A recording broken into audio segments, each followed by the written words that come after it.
On se retrouve aujourd'hui dans une nouvelle vidéo et aujourd'hui je vais vous montrer ma partie 2 de comment j'édite mes vidéos YouTube. Apparemment la partie 1 vous a beaucoup plu, donc bon, n'hésitez pas à liker, commenter, partager et je vous montre des petites astuces très simples. Que vous soyez youtubeur ou pas, dites-moi si vous aimez ce style de vidéo parce que moi j'adore les faire et j'adore vous montrer comment je monte. Surtout qu'apparemment vous aimez bien les styles de montage que je fais. Donc voilà, à tout de suite dans la vidéo. Pour ce premier effet, donc vous allez tout d'abord aller sur le site de PicMonkey. Vous allez créer une forme de cercle. Donc vous pouvez créer un cercle, enfin bref, tout ce que vous voulez comme forme. Vous choisissez la couleur et l'opacité et vous sauvegardez.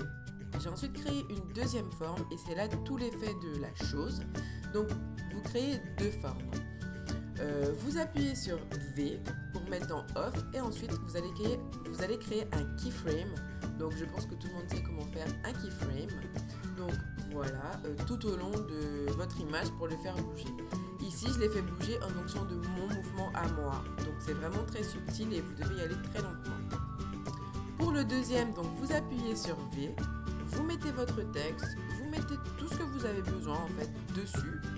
Et ensuite, vous allez créer un nouveau plan composé pour pouvoir manier avec un seul bloc. Vous allez sur le premier, vous faites commande C et ensuite commande Shift V. Et là, vous allez voir que tous les ancrages, la position, la rotation, la taille va se mettre exactement pareil que la première bulle. Donc voilà.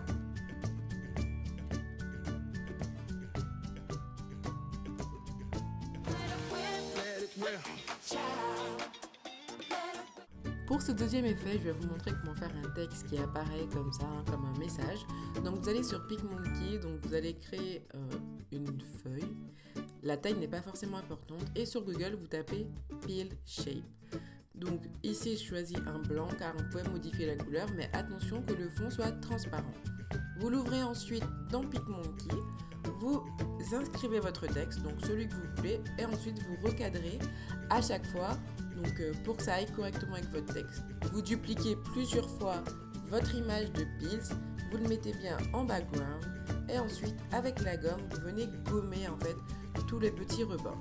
Et ensuite vous l'ajoutez dans votre vidéo et vous créez votre keyframe. Après moi ce que j'aime bien faire c'est rajouter des petits bruitages qui vont avec.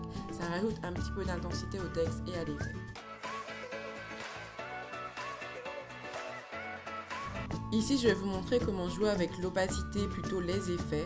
Donc, dans Google, j'ouvre une image de mon choix, vraiment celle que vous voulez. Je la recadre pour que ce soit correctement viable avec ma vidéo. Et ensuite, j'ajoute un générateur de couleurs. Ici, j'ai choisi blanc. Là, je l'ai recadré, enfin je le modèle vraiment en fonction de moi. Vous allez bien au tout début de la vidéo, vous vérifiez que l'opacité est à 100 et vous rajoutez un keyframe. Vous avancez à chaque fois et vous baissez l'opacité et c'est là que le keyframe va se créer ou du moins l'effet va se créer. J'ai rajouté ensuite un effet de fondu à mon image pour que ce soit beaucoup plus fluide pour ma transition.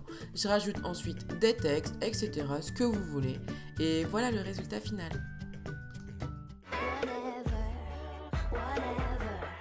Je vais ensuite vous montrer comment je fais mes fins de vidéo. Donc je prends une image d'iPhone 6S dans Google, je supprime les fonds, les bords, l'écran, enfin bref, tout ce que vous voulez. Je vous ai déjà montré comment on faisait ça. Et je rajoute un générateur tissu, et j'utilise toujours le même parce que je l'aime bien. Et ensuite je positionne l'image de mon iPhone où je veux dans l'écran.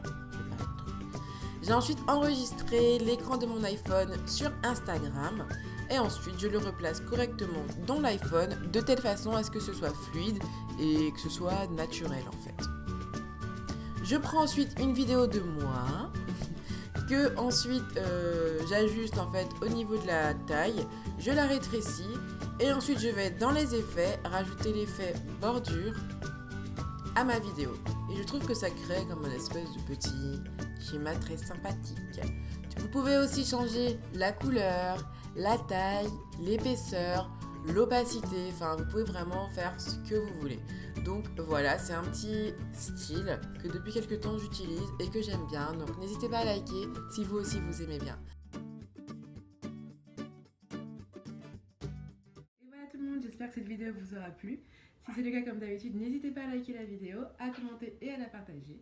On se retrouve comme d'habitude sur les réseaux sociaux, Facebook, Twitter, Instagram et Snapchat. Et je vous dis à la semaine prochaine pour une nouvelle vidéo. Ciao!